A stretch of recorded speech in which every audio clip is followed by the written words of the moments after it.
Hey, everybody, and welcome to Tuesday Notary Titans. It's the end of the month. It's Tuesday, August 27th, and we are so glad that you are here on the call with us today. It's been 2 weeks since our last call, and I feel pretty confident speaking for Laura when I say we missed you guys last week.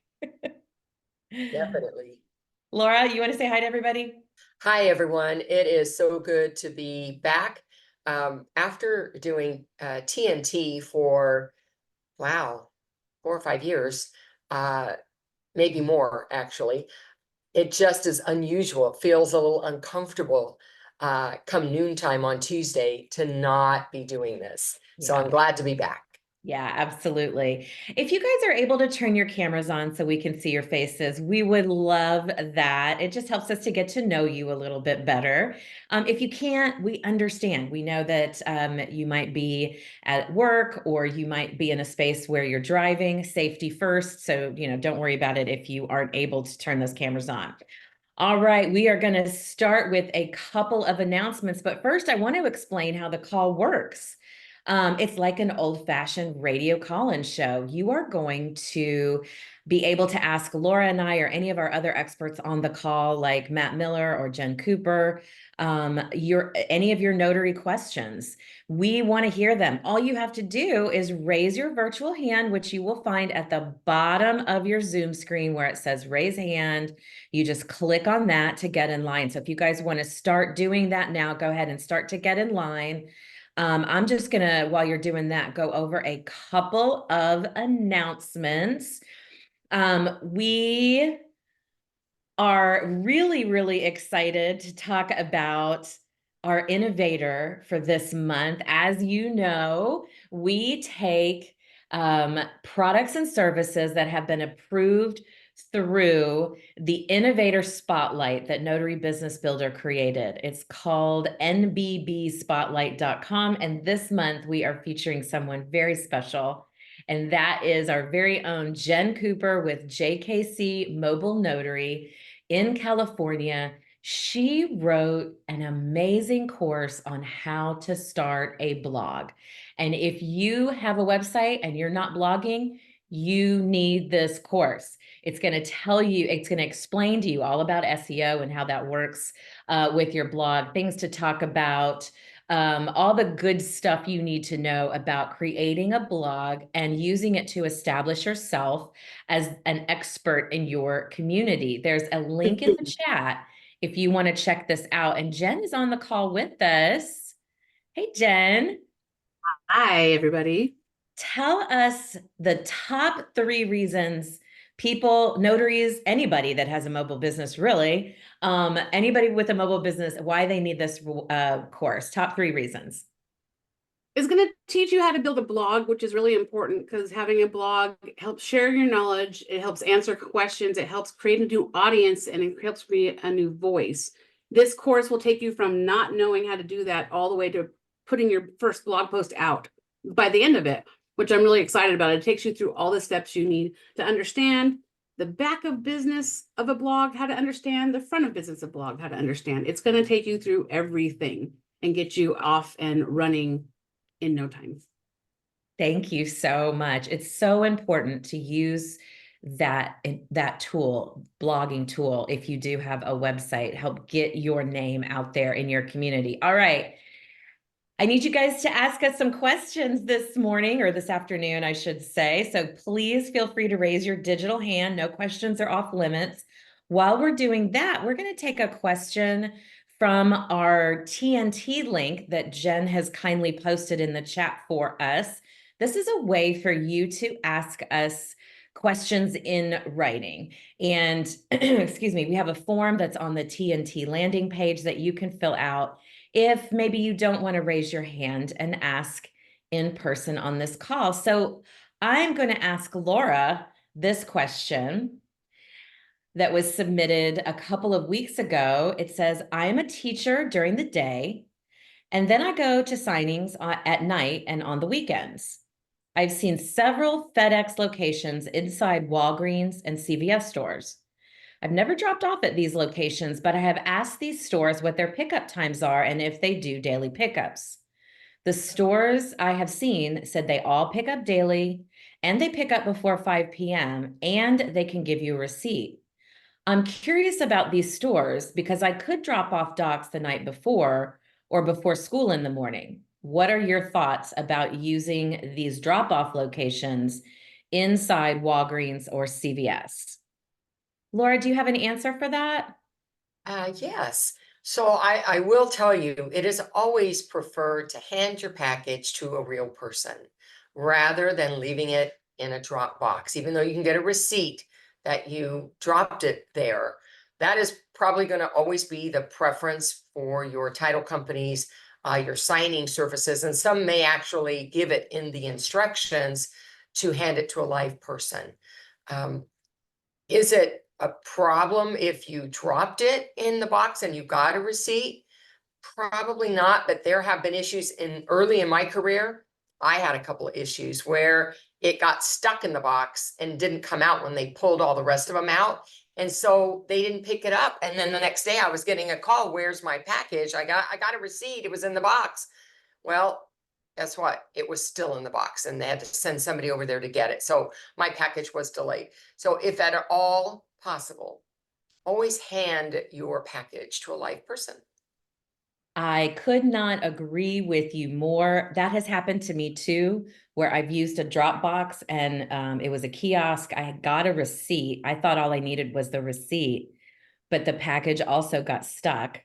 And it is important, even when you're walking into the FedEx store or the UPS store and they have a kiosk right there, if you're able to hand it to the person, it's just a superior level of customer service, in my opinion. And I know everybody on this call wants to offer that superior level of customer service to their clients.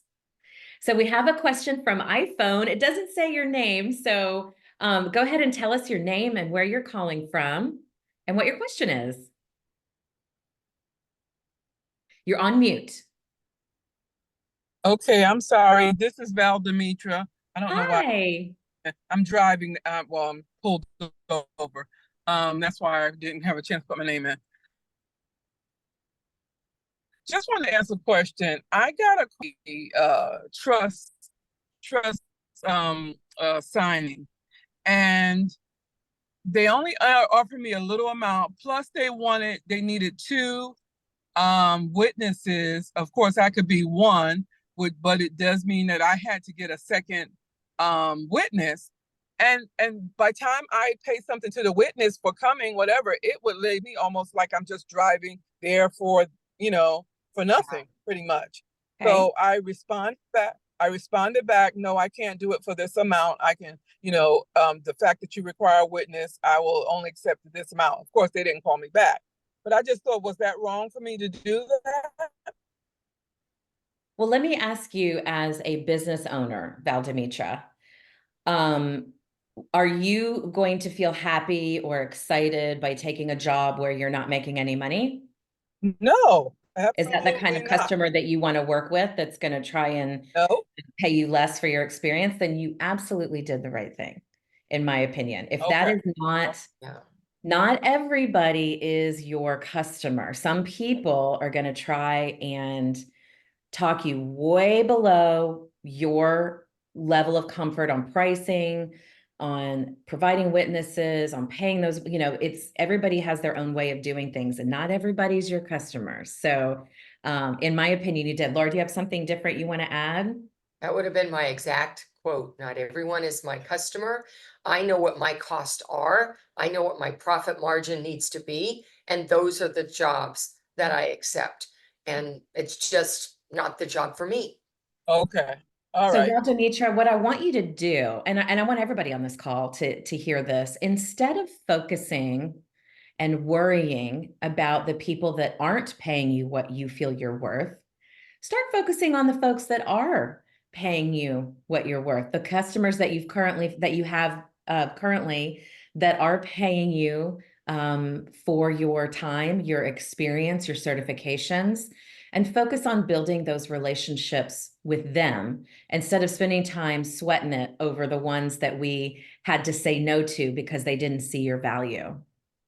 Okay. All right. Yes. Thank you.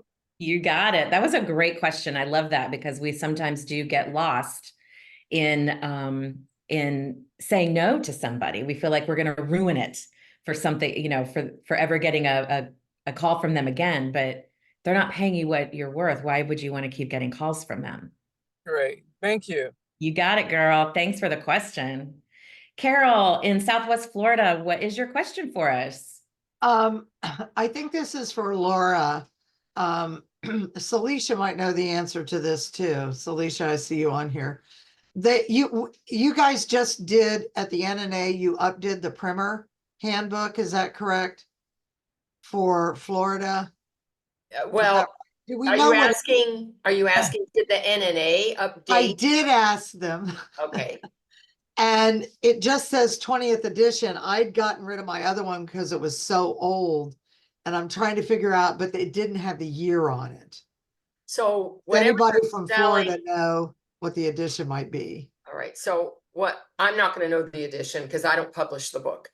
But what Okay, I will tell you is that whatever they're selling currently is the most current edition. And if there are no changes, they don't publish a new one every year just to publish it. They will stay with that edition until there are law changes. So whatever they're Okay. selling currently is the most current. okay. All right, thank you. Great question. Let's get Asia from Wisconsin. She has her hand up with a question. Hey, Asia. Hey, I'm so glad you remember my name. I looked at it and I went, wait, that's wrong, how I wanted to say it. So You got I it. remembered. So What's your question for us? on the loan applications, you know how when there's a joint application, it will check that box for joint application and you need to initial, right? Should both signers initial there or should only the opposite spouse or whoever initial there? I believe it's the opposite spouse. Laura, or is it both? Candy's saying both. And that is a trusted. I thought it was both Is it on that both? first Okay. page. That's what I thought, but I haven't had to do one in quite some time. I haven't either. So So I'm it's not, but anybody in the chat, if you are currently doing loan signings and you're dealing with the revised loan application where it's joint credit, and it's asking for initials, who's initialing there? When I get it, I've had both. and it's always better, I have learned as a rule of thumb, to have a little too much versus not enough information on a loan package, Asia. So I always side with that when I'm trying to make that decision.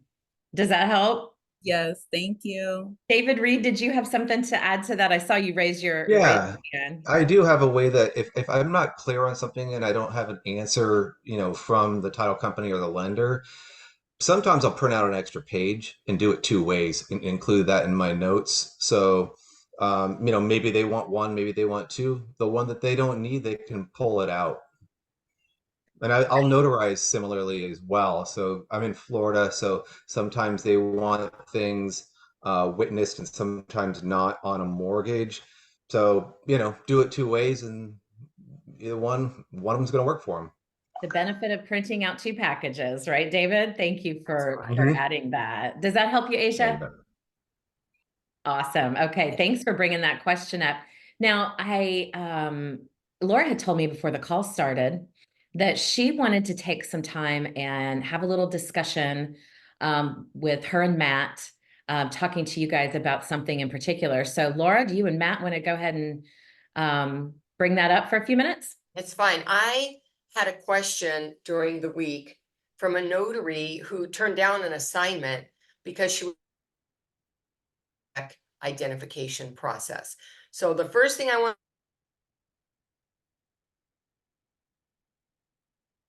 or you're familiar with it, it's called My Tech identification. Put a 1 in the chat if anybody's asked you to do that. My Tech identification. If I'm breaking up, Matt, would you repeat it? No, we can hear you. Okay, I'm seeing things saying, please repeat in the chat. That's why I'm asking. Okay. So Matt, Would you please repeat what I just said? Yes. So this week it came to Laura's attention from a notary who was asked to perform a digital ID verification using an app called MyTech. They're an identity verification software company.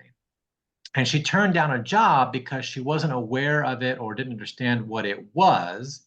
So Laura and I wanted today to kind of inform you guys of what this is, and then I want to give you some final comments on it to kind of let you think about it. So from what I can find on it is an app that goes on your phone, and some title companies are asking that you use it as a second layer of verification that the ID is real, particularly on seller packages because of the level of deed fraud that's currently occurring across the country. So I think that it's a smart idea. I think that we're probably going to see more and more of this as real estate picks up over the coming months and into the next year. And again, it is just a way for title companies to ensure that the person who is posing as the seller of the property is actually the seller of the property. And it's another way for them to ensure that the transaction is genuine. Because what happens, folks, a lot of times when these deed fraud cases pop up, the title company ends up having to pay. And they don't want to do that, obviously. Now, I do have a couple of comments about it. I think that you guys should go and check it out. It's mytechsystems.com, MITEKSYSTEMS.com. I'm going to put it in the chat right now. Read about it and learn about it, because chances are you're going to be asked to use this at some point if you're doing real estate closings. However, I want to point something out here that a title company or a software company is never going to do. And that is that these tools are tools in your toolbox. They do not replace you. They do not make the decision for you of whether or not to accept that ID.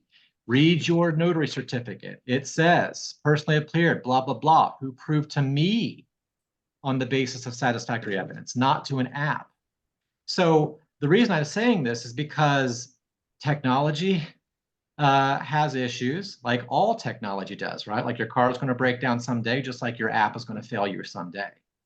So you still need to be up on ID changes, what are identifiers on IDs that you need to look out for, and ultimately that you are making the decision of whether or not you're going to accept that ID.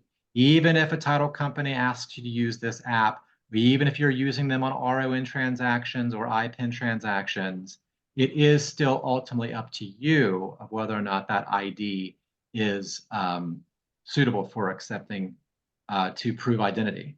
So that's kind of what I wanted to talk about today. Laura? Yeah, so here's the thing. The notary was mistaken in thinking they wanted to substitute her method of identification, and that was not the case. She's going to do everything she normally does, but prior to doing anything, they want her to use this process of validating the ID before she even does one signature.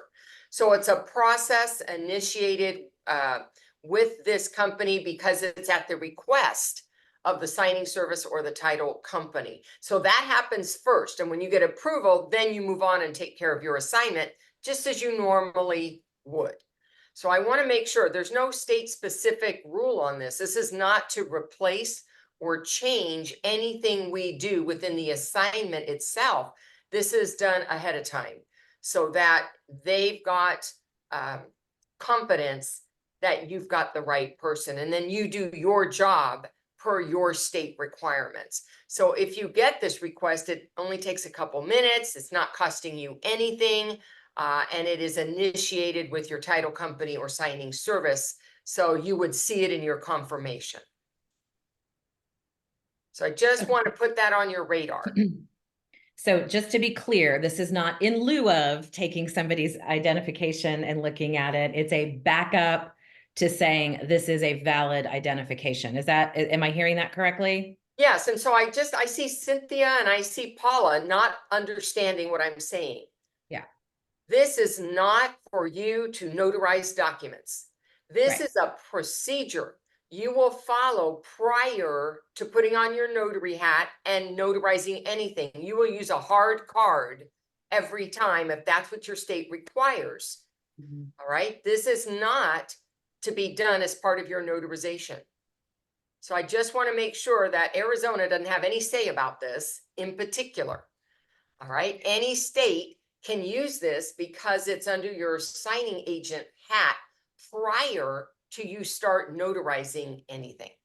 Yeah, and I think, folks, that title companies are going to start requiring this more and more and more as we go forward, because deed fraud is rampant. Yeah. And as Laura said, this is a requirement for your hiring party. This has nothing to do with your notary hat. You still do everything the same you would. And even if, and this is the point I was trying to make earlier, even if the private company's ID checking system says that ID is okay, you still need to decide whether or not it's okay for you to notarize. That's right. Does not replace your judgment. Yeah. Absolutely. I don't know any more details because I didn't have to take that assignment. That is some of the research that Matt and I found out more information about why they're asking for it and what it does, and that it's not to replace what the notary does. It's an addition to before the notary starts their process at all. So it is under your signing agent hat. Your hiring company is the one asking for this, just like they ask you to fill out a Patriot form. Right? That's not a notary thing. It's separate. Okay. If we have questions about this, then we can start with Dan. Go ahead. And Miranda had a question about there's questions about fees in the chat. There's questions about, is this for international IDs or just US IDs? I don't Do you know those have- details, guys, because I Yeah. haven't had to do it. If Okay. you want to find out more, I've given the you the website. leads. I've told you the website. Yep. Go ahead and check it out further. I don't believe there's any cost for the notary. The signing service or the title company is the one bearing any cost for use of their platform. That's why Right. you only do it if you've been asked by the hiring party.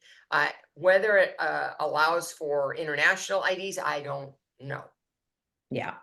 So this is something for you to be aware of so that you don't feel, as the notary in the original example, feel like you have to turn down the job because you're not aware of what MyTech is. We're going to make sure you guys are aware of any new technology that comes out. And quite frankly, it's about darn time, because deed fraud is ridiculous. It is out of control. And so to have another layer of protection in that arena, I think, is long overdue. So thank you guys so much for being on top of that and bringing that to our attention. And please, if you hear any more about it or anything like that, let's, bring it up definitely on another TNT call as we learn more about it. Awesome, guys. Okay. Carol, what is your question for us? Do you have another question for us? Well, I wanted to let you guys know that last Wednesday, as part of our Facebook group, we have this Southwest Florida Notary Professionals Facebook group. We had a deputy from the Lee County Sheriff's Department come and do an entire presentation on fraud and on identifying, and the best way to identify fraud on Florida licenses. So for those of you in Florida, I'm going to just I'll put my email address here. If you would like the copy of what we did, let me know. Or he gave us a copy. He also gave me the blue light hologram type stuff for every state that they had. So I can send you those. I can send you that. It was phenomenal. It was phenomenal. What a great And idea, Carol. I recommend that if you can go to your local, well, first of all, something I found out that I didn't realize, there are now five different formats that are in effect in Florida of the actual license Mhm. because of how when they retired one format to another. And our licenses expire in 8 years. I have to get a new one. And so I'm going to go to the new one, but it's going to take him 8 years to get through everybody. Yeah. So in the meantime, right now, there's 5 different formats that can be used. They just did this on August 1st, and we had them come talk. So for those of you that are in groups or have something like that, if you have your notary, I highly recommend you bring somebody in that can talk. He did I was blown away, and he helped us to learn how to identify. And I ordered my highlighting pen because I was not doing that. And I'm getting that because we have holograms everywhere on that ID now in Florida. You too. So I just wanted to share that along with this. And that Laura, I called you last week. I haven't heard back from her again, but I may be involved in one of these fraudulent scenarios that she's referring to that happened to Right. me with the seller. Yeah, you don't know yet, but you'll find out. The other thing I Yeah. want to add is if anybody has the ID checking guide that the NNA sells, they have the holograms. They show you all the security features, and they tell you some of the details you would not know about another state. So that's another place where you can get that. And they update that book every year as IDs change. Okay. Thanks. And if you guys are interested in purchasing the book from the NNA, Laura happens to have a special code she can share with you for free I'll put it in shipping. the If she wants chat. to put that in the chat, get your shipping paid for through Laura's special NNA code.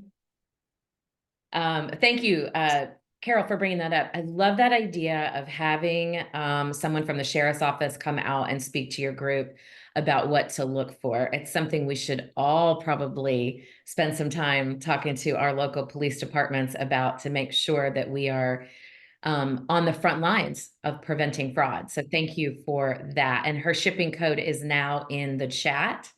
It's good always. So write that down if you guys want free shipping from the NNA. Dan, thank you for waiting. I thought maybe we had answered your question, but I see your hand is back up. What can we answer for you? No problem. First of all, I'd like to compliment Carol on the background of her Zoom. It looks very familiar. I used to live in the Florida Keys and Key West, and so I miss the palm trees very much. But my question is not related to any of this, but if you go to a signing and they don't show up, or don't answer the door, or don't have their IDs, or for any reason you can't complete the signing, can you still charge them, or is that something that has to be negotiated ahead of time? A great question, Dan. Laura, how do you handle that situation? And I'll tell you how I handle it. So I'm sorry, Dan. I'm going to have you repeat that because I was answering a question about the code. Could you say that again? Yeah, if for some reason you go to a signing and you can't complete it, can you still charge them or charge them a certain amount, or do you have to negotiate that ahead of time? Yeah, anything but the notarial act. So if I have a travel fee, I can charge that. If I printed the documents before I came, I might charge that. So not the notary fee. Yeah, I have the same response, Dan. I absolutely will send an invoice backing out the notarial fee if it's a package price. For example, if I were to charge $150 for a loan signing, let's say, and I know, how many notarial acts are in that, I might back out the fee for that and, charge the rest of it for my time. Some people do a no-show fee. It's really kind of up to you, but it also depends on the hiring party and whatever agreement you sign with them at the time of accepting the job too. Because if it's a direct job, right, that's one thing. But if it's from a signing service, they might have their own way of handling that too. And that's part of reading those instructions thoroughly as they come through and their policies and procedures as well. Does that answer your question? Yep, that'll do it. Thank you. Thank you. Thank you. And Matt has great advice. Always ask. Yeah. Where somebody's going to tell you is no, right? Um, Joanne in Washington State, how are you doing today?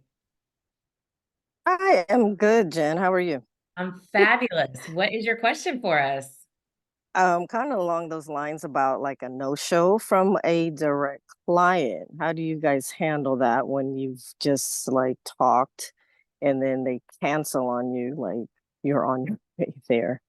Do you just send them a Well, wait a payment minute. link? There's a difference between a cancellation and a no-show. Oh, So a cancellation is a cancellation. So did you like get to the door and they weren't there? What do you mean? What was the particular no, situation? 30 minutes before the appointment. Ooh, And yeah, that could at be the tough. airport at that. He was at the airport. Had you Like, left your house? yeah, I was on the way. And I texted him, I was on the way, like 15 minutes out. And that's when and we were all in communication this whole time. And it's like, he even had to change the time because he wasn't at the place where he needed to be because he's awaiting information. So he was still at the airport. So this is one of those things that it's infuriating. People aren't respectful, right, of your time. And so obviously you want to be reimbursed for that. So at the time of cancellation, I'm not sure the conversation with you had that you had with him. For me, I would have said that I was going to charge a fee for, reserving the time or something and just kind of feel him out and see how that went over with him. But I would be curious to see what other folks think about it. Matt, how do you handle this? Well, a couple of different ways. If someone calls me on the way, which does happen from time to time and has to Mhm. cancel, I don't make a big deal about it. But what I do tell them to do is call me back when they're ready so that I am guaranteed to get that job. And then not always, but oftentimes they will tell me to double charge them on the travel fee. That way I get a little bit of compensation for um, the previous appointment. But if I'm already there, like what happened to me this week on one of those find your own notary seller side signings, I'm already there. I've got my book out. I'm starting journal entries only for the client to realize that they put the wrong middle initial in the documents and they all have to be redrawn. I'm getting paid by my travel fee minimum Yeah. before I leave. So that's a couple of different ways of how I handle it. Right. I think it really does kind of depend on the situation that you're in and who the customer is. Is this a longtime customer that you have built trust with that if you say, hey, just call me back when you get it done, that they're going to give you the job again?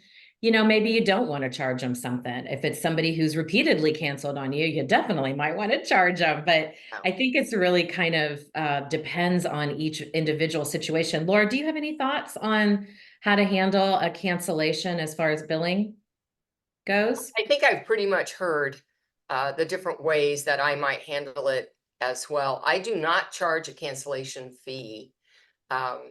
Even if I got in my car and I was already driving, down the street, maybe even halfway there, actually all the way up to I haven't gone into the location. I Yeah. don't. It's a cost of doing business sometimes, and it doesn't happen to me very often, frankly. Now, if I go in and I start identifying them and doing work, I'm going to ask for my travel fee. Mhm. If it's not direct work, like it's a signing service I have a relationship with, or a title company or an attorney I have a relationship with, I don't worry about it. And I tell them, just call me when we can reschedule because I'm more interested in the repeat business on Right. that. Mhm. Excellent. Excellent. Does that help answer your question, Joanne?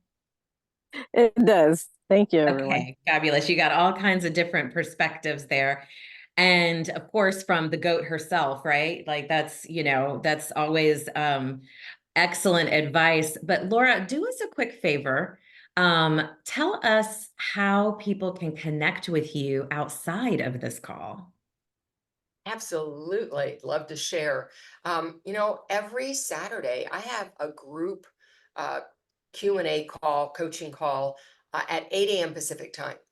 And that's called Laura's Inner Circle. It's a much smaller group. And so we're able to deep dive into some of our questions. Matt assists with that call as well. So you'll see him on that call answering questions.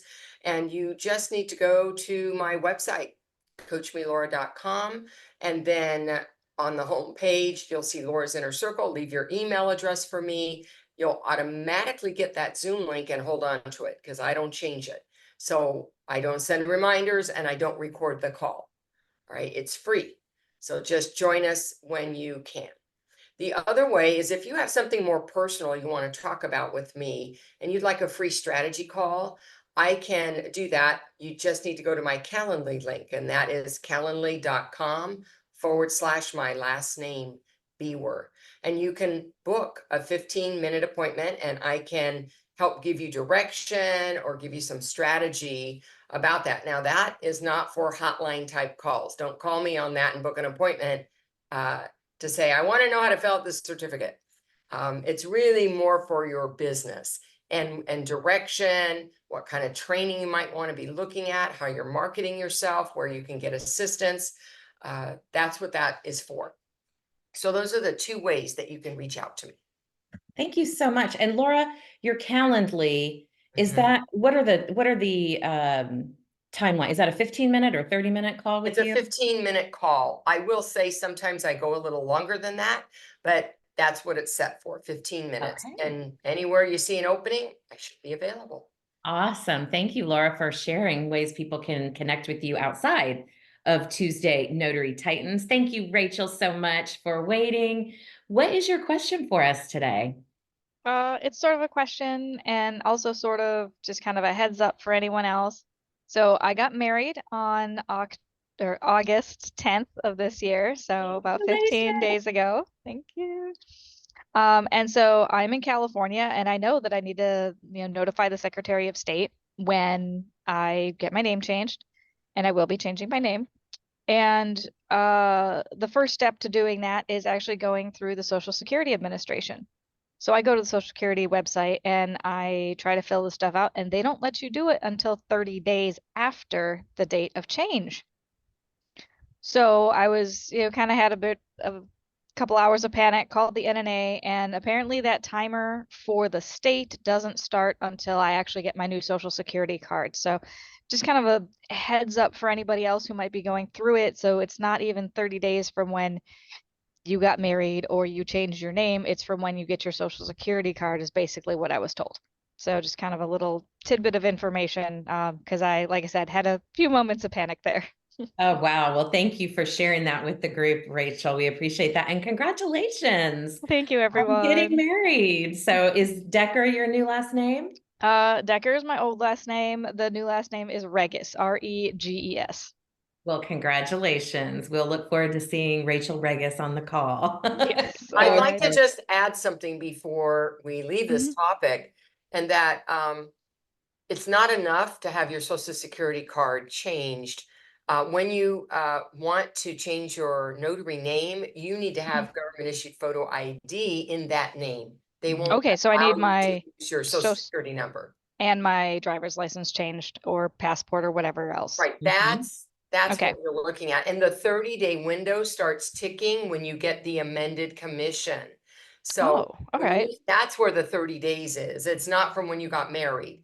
The 30 days starts when you send, you fill out a name change application and you get that revised commission, and it says what your commencement date is for that new amended one. Those are the 30 days you need to count. Okay. All right. But if I fill out the amended form with the commission, that is not the same as notifying the Secretary of State? That is notifying them. Oh, okay. That's Got the it. form Got you it. use. And right. the 30 days still hasn't started. It starts when you get that back, your amended commission, and you'll see a commencement date, and you're going to count 30 days from that. That's your window. All right. That's Fantastic. That's actually a little more time even. So that's wonderful.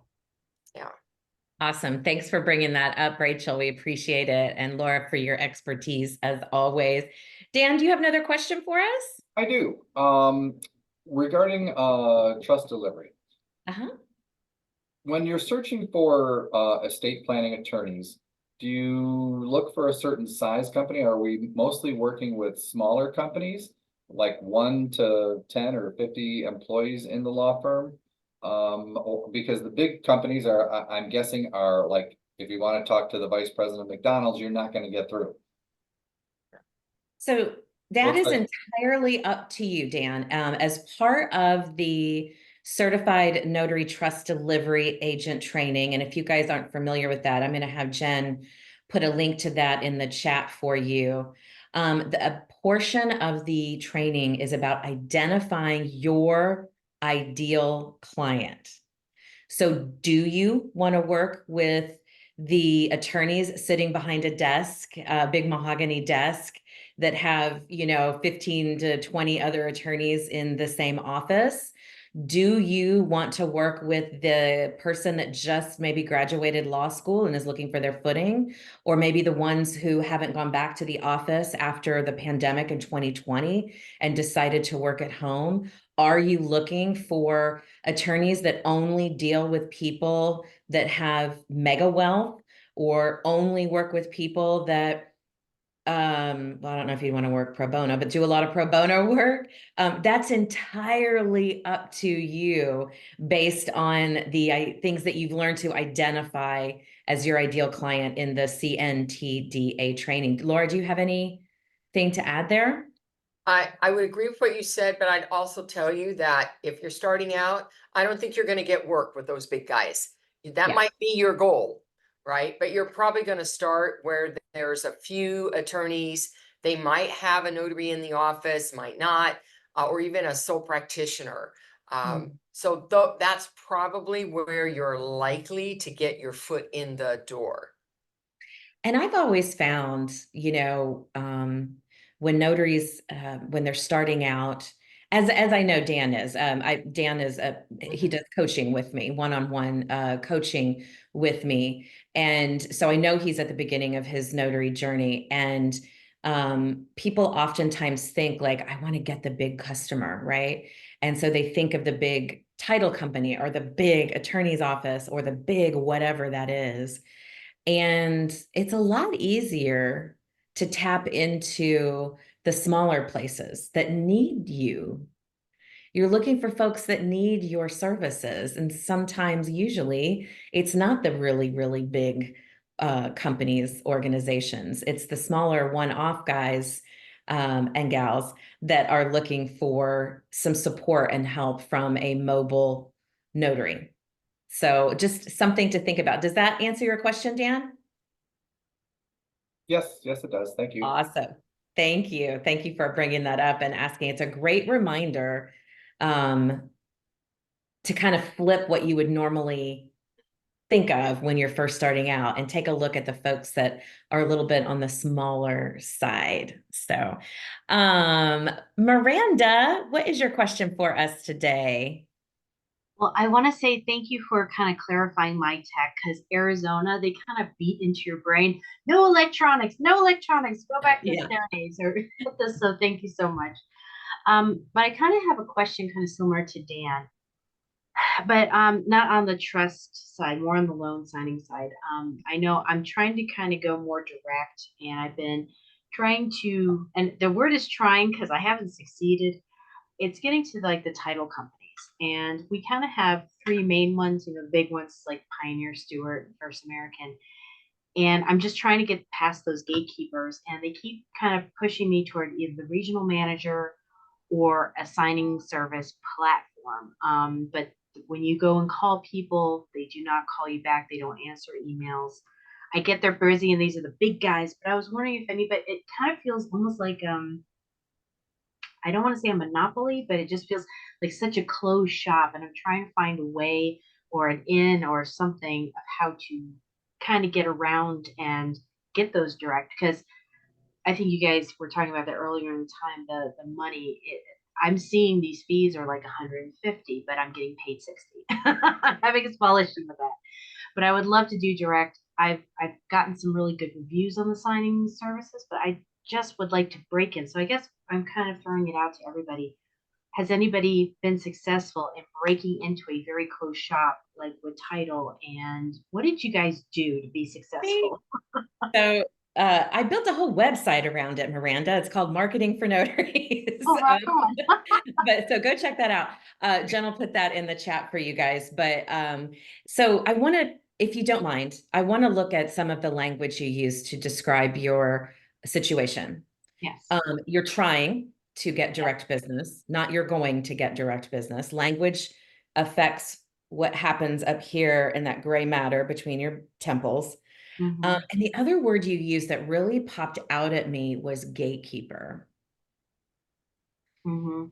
We 'Cause have, it does we feel as like notaries Mhm. call the receptionist in a title office the gatekeeper. Mhm. If you're going in thinking that right there, they're gonna know right off the bat when you walk in that you don't respect what they do. They're a valuable piece of that team. You cannot think of them, refer to them as gatekeepers. They're not. They're doing their job, which is to stop the people that come in from going to try and sell something to, if they're not customers, to the folks behind the doors in the offices, right? That's their job. That's what they get paid for. So one of the first things you can do is to try and build relationships with those receptionists instead of looking at them as gatekeepers, because I promise you, this is how I got my direct clients out of the gate. I made relationship. I brought them pop-in gifts. I was calling them up saying, "Hey, I'm going to Sonic. Do you want me to bring you an afternoon tea?" You know, whatever I could do to build relationships with the so-called gatekeepers. Mhm. Guess what? They talk. And if they're made to feel special, they're often overlooked in marketing. But if they're made to feel special, guess what they're going to tell their boss, the escrow officer? Oh man, Jen brought in, she called me and asked me if I wanted tea this afternoon or a Sonic drink or an ocean water instead of calling you. It really made me feel special. And it gives another layer of what's the word I'm looking for? Oh my God, my brain just went blank. It gives another layer of what's the word? I'm not looking for stability. Help me here. Not stability, Laura. Where you're going. Credibility. Credibility. Thank you. Thank you.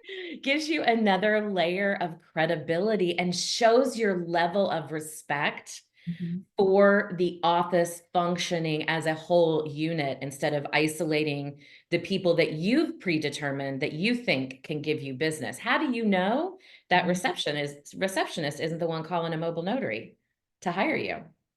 Hmm. I guess I never thought of the term gatekeeper as a negative. I always think of them kind of like they are the first. Mhm. What's the $50 term? First defense, basically first First line line of of defense. Yeah. And no, I haven't. To be honest, I'm very honest with them, and I go in and introduce myself, and I said, "You guys know exactly what I'm going to say." Yeah. I say, I know there's a procedure and protocol for everything, but I kind of lay it on the line with them, and let's see how they are. But I didn't think of it as a disrespectful term. I kind of just think of it as kind of as Yeah. us being So notaries. That is the person we're trying to gauge, so we can get to the person with the power, so to speak. But I really don't know who those people are. But that's an interesting way of thinking about that the receptionist is the one that's They actually can talking to them. they can help you figure out who those people are. And I think if they're the goal, when you show up and they say, "Oh, which loan officer are you here to see?" I'm not here to see them. I'm here to see you. Hmm. When they are the goal, not the pass through to get to who you really want. It's not that it's disrespectful. It's just that they're seen as you're not the goal. I'm really not here for you. I'm here for them. And when you make them the goal, I'm not here to see them. I'm here to talk with you. the other word I It really want you changes the to, conversation.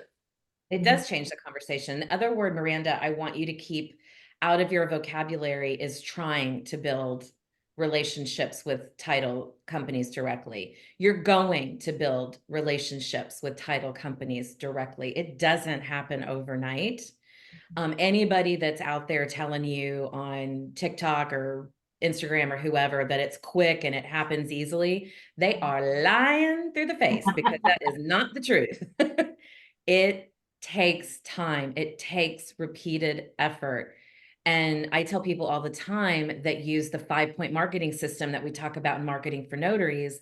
It's a 12 to 18 month everyday process before you get to the point where you can kind of sit back and go, "Oh, man, I have developed some good relationships and some good referral partners and some good, where you don't have to hustle every single day." It doesn't happen quickly. So do your brain a favor, Miranda, and use some positive reinforcement there, because it's real easy to burn out on that. It's real easy to go, "Oh my God, I've done, the last 3 months, I've gone out and done all of this pounding the pavement and trying to, get myself known and nothing's happened." But 3 months is nothing.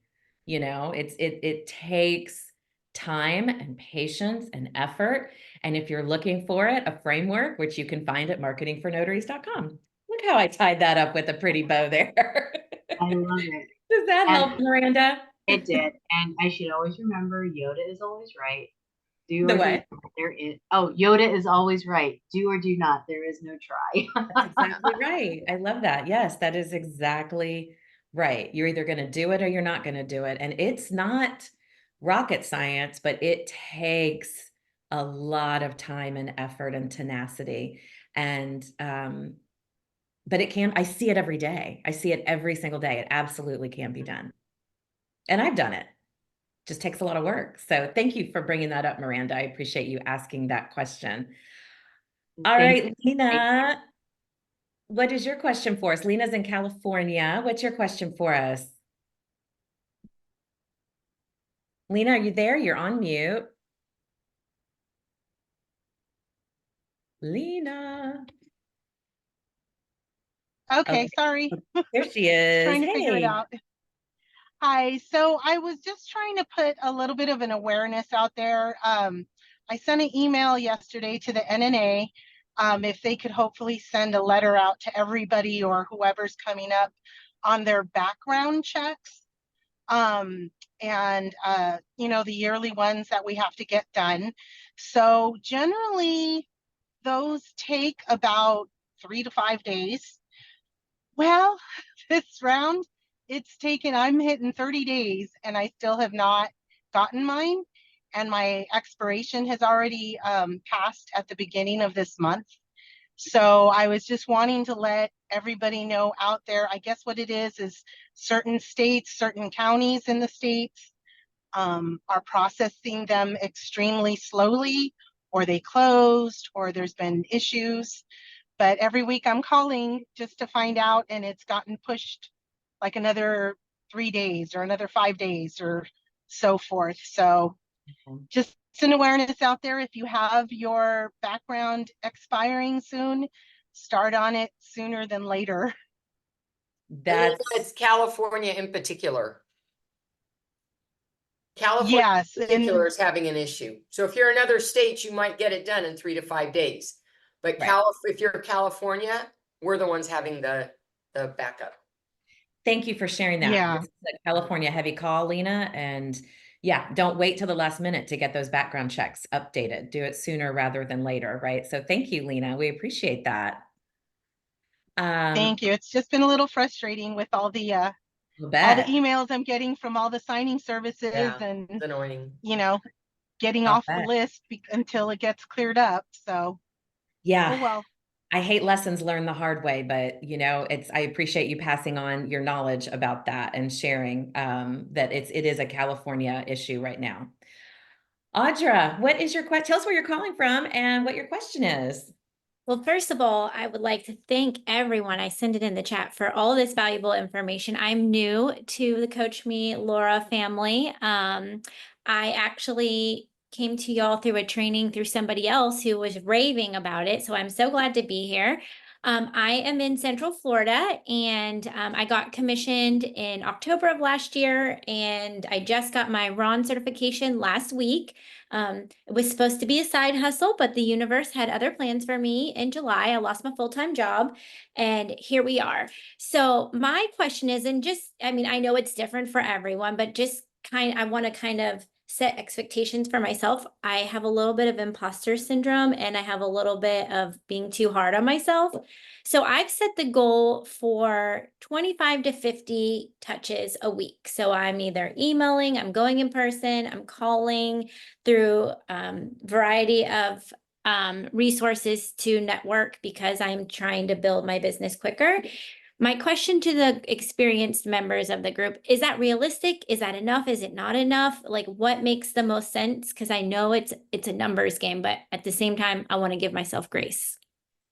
Well, welcome to the notary business. And Audra, we are so glad you're here. And if we have any notaries in Central Florida or the Florida area that would like to connect with Audra as a new notary, please drop your email in the chat for her so she can reach out to you, because we know on this call that as notaries, we are not each other's competition. We are each other's collaborators and friends and support network. So please double check the chat, Audra, for any information. And thank you for putting yours for other notaries that want to reach out to you. Now, your question about touch points is an excellent one. And there is not an answer to that. It is entirely up to you. I think 25 to 50 touch points starting off is great. But I also think that you should tinker with that a little bit, right? Try it for a week. How did that feel? Can you do more? Or was it too much? If you can do more, maybe add it in increments of 5 and 10 until you get to the point where, you're starting to get jobs, because once you get jobs, you're going to have to back off on that and find the balance. So it depends on a lot of things. The stage you are, like right now, you're all marketing, right? You're all just trying to get out there and get known in your community. But it's up to you to decide how much effort you want to put in this. I personally recommend at least 2 notary centered events a year and 3 door knocking, direct marketing. You are out pounding the street, spending like 2 to 3 hours of direct marketing a month. So that's 3 different times of that per month. And in those 2 to 3 hours, I would always try and visit anywhere from 5 to 10 different places, depending on the area that I was looking at. Laura? I just want to say one of the ways I heard Bill address it is you make your list of your Fab 100 or 200, whatever that is, and you just start working that list. When you get to the bottom, come back up to anybody who hasn't, responded, and the right number per week would be based on what your ability is to have the amount of time it takes to do those different kinds of touch points that you're talking about. So I think what Jen is saying is right. You're gonna have to play with that and see. I think 50 of them in a week is a lot.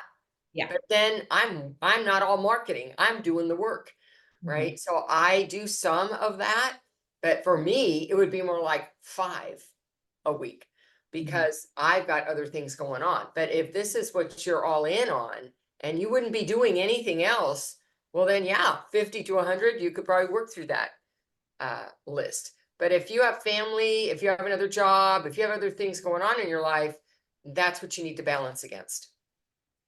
Awesome. Well, thank you very much for the advice. Yeah, I'm taking loan signings through the signing services that when they become available. I've got 13 under my belt now. I'm so excited. And I've been going to chamber events. I joined our local, it's called the Space Coast Association of Realtors. So I'll be going to an event with them next week. So I'm trying to get in front of as many people as possible. But yeah, I just wanted to make sure that I wasn't being too easy or too hard on myself. So y'all made me feel better. Thank you. Good. Yeah, it really is a personal decision that you have to make based on what you've got going on. But if you're out there networking and you're out there doing your direct marketing, you are well ahead of the game, Audra, because most people have a lot of resistance for that. But guys, can you believe it? The hour is already gone. So Gina and Sue and Jocelyn, please bring your questions next week when we meet. Same time, same place. Laura, would you like to close us out today? Let's see. God, I've had such a fantastic morning today. I got a lot of things accomplished before I got to this call. So I send out my prayers and wishes for you that you should have such a productive rest of your day and week, and that we will look forward to seeing you wherever, on whatever channel it is that you find us. Have a good one. Bye, everybody.